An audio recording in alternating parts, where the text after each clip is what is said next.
What's happening with this row of shops in Guangzhou? They've all closed down, and the streets are eerily empty. Not a person in sight. It's only been a few months. What's going on with those streets? A Guangzhou resident recently posted about their visit to the popular Shangxiajiu Pedestrian Street last month, noting that many stores had closed down. The commenter wrote, "Last year, the area was bustling with shops, but now people seem too cautious to spend, and businesses have no choice but to shut down due to the lack of income." Official data reveals that Guangzhou's economy grew by only 2% in the first 3 quarters. It was placed last among China's top 10 GDP cities. The recent closures of several chain restaurants across Guangzhou underscore the city's current economic struggles. In late October, the local bakery chain Wulitan reportedly shut down numerous locations. According to one online user, the bakery was still offering heavy discounts and promotional deals to encourage customers to recharge their accounts shortly before closing. Founded in 2021, Wulitan had expanded to Guangdong, Hannan, Beijing, and other regions, but a rough estimate on Meituan shows that over 30 of its outlets are now marked as closed or suspended. On October 26, Wulitan founder Huang Zhouhua issued a statement revealing that over 1 million restaurants across China shut down in the first half of this year, nearly matching the total closures for all of 2023. Huang acknowledged that Wulitan could not withstand the pressure, resulting in a broken cash flow and the company's entry into bankruptcy and liquidation processes. He emphasized that there was no misappropriation of funds or intent to flee. Another prominent Guangzhou restaurant chain, Guangzhou Qingxin Chicken Shantian Pigeon Shop, also reported the closure of numerous locations at the end of September. Founded in 2009, Guangzhou Qixing Chicken Shantian Pigeon Shop gained local recognition for its signature dishes. Qingxin Chicken and braised Shantian Pigeon expanded to multiple outlets across the city. On the afternoon of October 15, the restaurant announced via its official WeChat account that it had been operating under debt and with no viable options left, made the difficult decision to cease operations. According to Meituan's app, 5 of the 6 of these pigeon shops have closed, with the remaining one rebranded. An employee from the restaurant shared, "We received sudden notice at the end of September, leaving all employees jobless. Many of us are feeling quite uncertain now." Guangzhou Qingxin Chicken is not alone in this wave of closures among restaurant chains. Other brands have been affected as well, including Saint Honor Cake Shop, which was established in Hong Kong in 1972. In October alone, the chain shut down 6 locations in Guangzhou, leaving only 8 still in operation. Similarly, Tao Huan Group, a restaurant chain listed in Hong Kong since 2007, closed 11 mainland locations this year, including 4 in Guangzhou. The downturn extends beyond the restaurant industry. Guangzhou's export sector is also facing significant challenges. Chinese media reported that Guangzhou GDP reached 2.2 trillion yuan in the first 3 quarters, marking a 2% increase from last year. This growth rate is the lowest among China's top 10 GDP cities and second to last among the 26 cities with over trillion yuan GDPs. In terms of foreign trade, Guangzhou's total import and export value grew by only 0.1% year-on-year in the first 3 quarters. The exports rose 2.9%, a comparatively low growth rate among major trade cities. Guangdong province's economic growth rate stood at 3.4%, lagging behind the national average of 4.8%. Of the 9 cities in the Pearl River Delta, only Shenzhen surpassed the national average with a rate of 5.4%. In contrast, Guangzhou and Foshan recorded lower growth rates of 2% and 1.6%, both falling below the provincial average.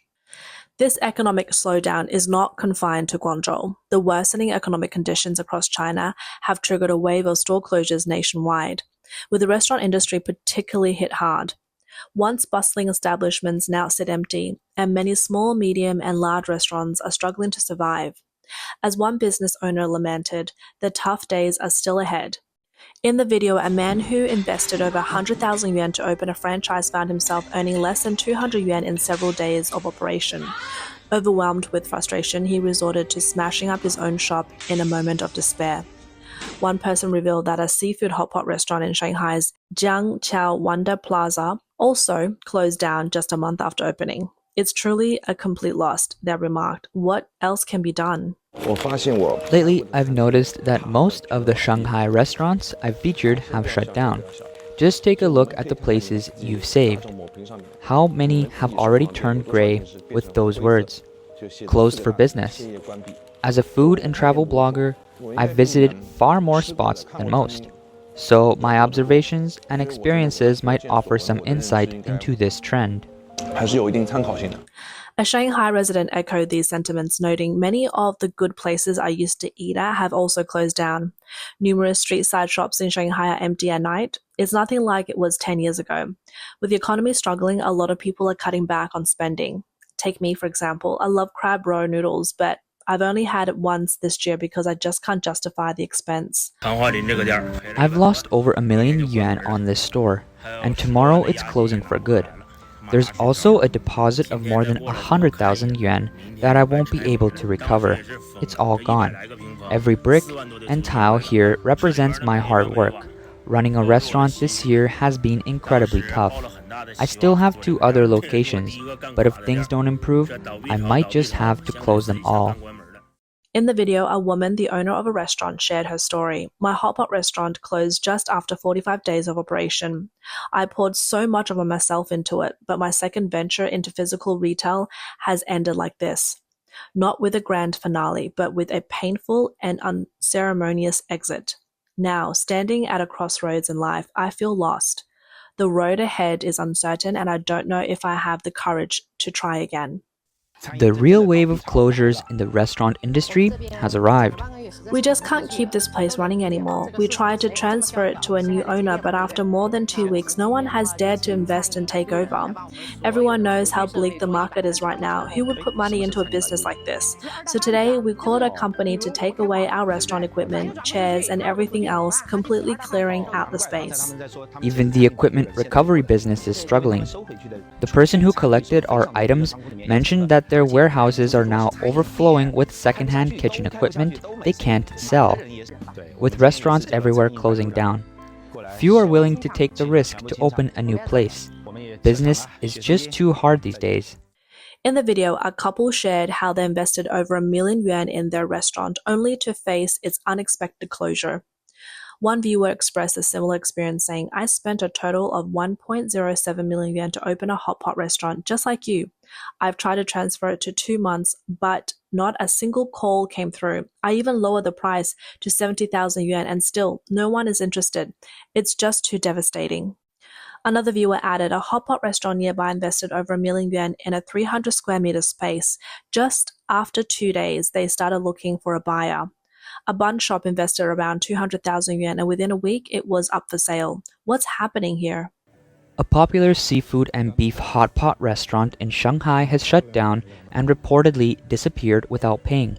Sources reveal that the restaurant left behind unpaid wages and outstanding supplier bills amounting to 1.5 million yuan. Some suppliers have already reached out to report the incident, encouraging others who were also affected to come forward. Allegedly, this closure was planned all along as a fraud scheme, escalating it beyond a simple financial dispute. The hot pot restaurant had only been open for 3 months before closing, with additional unpaid renovation fees of over 100,000 yuan. Another Shanghai resident reported a similar situation with the owner of 2 other popular outlets, Sanbao, Tianling, and Changzhou, who also vanished, leaving suppliers with unlocated debts. One affected supplier lamented, these people just have no conscience. As of June 30th, an alarming over 100 million food and beverage establishments across China have either cancelled or suspended their business licenses, approaching the full year total of about 1.4 million closures in 2023. By the end of 2024, closures could surpass 2 million. High-end dining establishments in major cities like Beijing, Shanghai, Guangzhou, and Shenzhen are especially hard hit. Iconic brands such as Din Tai Fung, known for its Michelin-quality soup dumplings, the award-winning Michelin restaurant Shanhe Wanduo, and other high-profile restaurants have felt the impact. Even the affordable set menus priced at 298 and 398 yuan, high-end restaurants couldn't escape the wave of closures. When even top-tier brands struggle to survive, smaller and mid-sized eateries are left in despair. Revenue has dropped across the board, down 15% to 50% compared to the same time last year. Mid-range restaurants are facing the hardest hit, with dwindling customer flow and average spend per person has plummeted, leaving these businesses teetering between survival and bankruptcy. It's become nearly impossible to stay afloat. Even some once popular hot pot skewer spots that previously trended online have closed their doors. Some restaurant owners have taken on social media to make light of their misfortune, saying, "I had over 200,000 yuan when I opened, and now I'm left with over 400,000 but in debt." One hot pot restaurant owner explained, with monthly revenue at 300,000 yuan, over 200,000 goes to inventory, 30,000 to rent, 25,000 to utilities, and more than 50,000 for wages. With various other expenses, I'm losing more than 10,000 yuan by month end. At this rate, every sale loses money, so I'd rather cut my losses and leave. Since last year, many high-end dining brands have seen both their outlet numbers and revenues cut in half, facing increasingly difficult times. This year, the industry shakeout has intensified, with a wave of high-end restaurants unable to survive, leading to direct closures and, in some cases, scandals involving unpaid wages and sudden disappearances. Recently, the well-known chain, Akasakate, reportedly closed all its locations. Once a popular upscale Japanese dining brand, it had dozens of branches in major cities like Beijing, Shanghai, and Nanjing, attracting a strong customer base. Leaders of high-end restaurant brands are voicing their frustration publicly. A representative from Mokutan shared, "More than a third of our regular customers haven't returned this year." At the end of 2022, the tech industry launched a cost-cutting and efficiency-boosting wave, soon followed by a downturn in the real estate sector. The following year, widespread pay cuts struck the financial sector, leaving once bustling business districts like Lujiazui and Guangzhou CDB in a state of gloom. Major clients are also feeling the pinch. The business dining has sharply declined. Shanghai's high-end dining brand Yongfu has been particularly affected. Owner Wen Yongjun explained that the real estate downturn has severely impacted their customer base, with demand for business banquets plummeting and private rooms bookings dropping significantly. Reflecting on the past year, Wen likened the restaurant industry to a roller coaster, where hopes for steady growth have not materialized as expected. A representative from Pu Hui Cuisine reported that following the wave of pay cuts, revenue at their Lu Jiazui Zenda Plaza location has fallen by nearly 50%. The bubbles of high growth in real estate, construction, finance, and tech have burst one by one, leaving China's new middle class struggling. With no clear end to the economic downturn, high-end restaurants still face a tough road ahead. In the current restaurant industry, the closure cycle has shrunk dramatically, from 3 years down to a year, and now to just a month, or even less in some cases. Reports reveal a wave of restaurant closures, with small eateries that once required hundreds of thousands of yuan in investments now selling their equipment for only a fraction of that, often just a few thousand yuan. The market for secondhand restaurant equipment has taken a hit, with warehouses filled with capacity as resale opportunities dwindle. Some equipment is even being sold by weight as scrap. A recycling business owner at Anhui Liling described that the difficult situation. "Business is tough. We collect equipment, but it just doesn't sell. Prices have dropped significantly. It used to be that I'd open my doors hoping to make 800 yuan a day, but now all I have left is just keeping the doors open." Another recycling entrepreneur, Hu Xi, shared that her business has taken equipment from hundreds of restaurants this year alone. With multiple warehouses filled to capacity, selling inventory has become a huge challenge. Her warehouses contain every kind of restaurant equipment, with over 10,000 tables and chairs, many nearly new from restaurants that closed within months of opening. A recycling operator in Xi'an, Ms. Chen, noted that closures have hit hot pot, skewers, and bubble tea shops particularly hard. Prices for second-hand equipment have plummeted, with refrigerated display cases that once cost 2,000 yuan now going for just 1,200 yuan.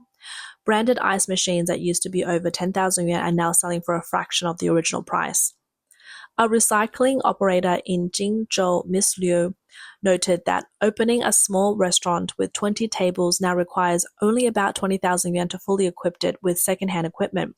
But the main expenses for restaurant owners are often rent and renovation, and without culinary skills, the risk of opening a new restaurant remain high.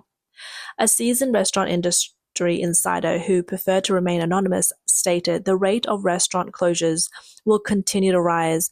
Those who manage to survive likely have significant reserves to sustain them. According to Voice of America, an expert on China's economy and a chaired professor, Dr. Frank Xie at the University of South Carolina, Aiken, explained that in prosperous times, people are more willing to dine out, often choosing mid to high-end restaurants where they can take their time and enjoy their meal, a key element of Chinese dining culture. But during economic downturns, people downgrade their spending, opting for cheaper eateries or street vendors. Business dining and executive banquets at upscale restaurants have also declined. Additionally, Xie noted that Xi Jinping's anti-corruption efforts have led to a reduction in government and official spending in restaurants. Speaking to Voice of America, Xie said that China's economy is now in a deep recession, possibly heading into depression. A downgrade in consumption is inevitable. China's supermarkets, particularly those selling groceries and daily necessities, are also facing a downturn, with closures becoming more frequent. Data showed that 119 supermarket branches closed in the third quarter alone. Among them, Yonghui Supermarket shut down at least 33 locations. Once peaking at over 1,400 stores with nearly 100 billion yuan in annual revenue, Yonghui now has around 800 stores with revenue steadily declining and 3 consecutive years of losses totaling 8 billion yuan. A Yonghui franchisee in Taiyuan, Mr. Wang Zhijian, reported losing 1.4 million yuan over 3 years. Many franchise owners have suffered similar losses and exited the business. Competing with e-commerce has been tough. Wang now suspends 200,000 yuan annually on rent and established an e-commerce department to attract in-store traffic by promoting loss-leading items online. A supermarket owner in Dongguan, Ms. Chen, located near a labor market, shared that her business has plummeted due to numerous factories closures and the subsequent decrease in workers. Loan interest on her inventory and the cost of rent have left her struggling to make ends meet. In Zhejiang, Liu Xiao, who once operated 2 large supermarkets, tearfully shared her story. Her stores closed down during the pandemic lockdowns, turning her from a millionaire to a debtor owing nearly 2 million yuan. Determined not to give up, she expressed hope for a chance to recover from her financial struggles. Ms. Liu expressed her struggle, saying, "It's so hard to make money now. We used to have it all, and now we have nothing plus debt. My husband has left, and I'm barely hanging on. I'm bombarded by debt collection calls all day, filled with anxiety, and can't sleep at night."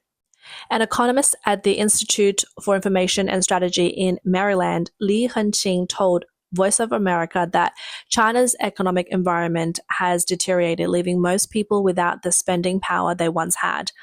The middle class, which is traditionally the main driver for consumer spending, is now facing multiple pressures, including layoffs, pay cuts, and declining asset values. He commented, "The middle-class working population is under enormous pressure, just as much as those at the lowest income levels. Many of them have mortgages. With the ongoing real estate crisis, they believe they had substantial net assets in their properties, only to realize that those assets had now turned into net liabilities." He added that reduced income and the bursting of asset bubbles have immediate impacts on consumption, affecting essential areas like food, clothing, and education. Given the current circumstances, it appears that running physical stores will only get tougher. A wave of store closures could lead to widespread job losses, worsening the economic situation in China.